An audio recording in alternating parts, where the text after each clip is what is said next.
బొమ్మల ఆట అని తెలుసు,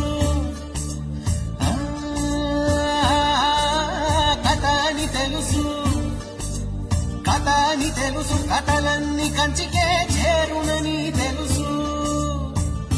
తెలుసు తెర తొలుగుతుందని, తెలుసు తెల్లారుతుందని, తెలుసు ఈ కట్టె పుట్టుకుమంటదని, తెలుసు ఈ మట్టి మట్టిలో కలిసిపోతదని.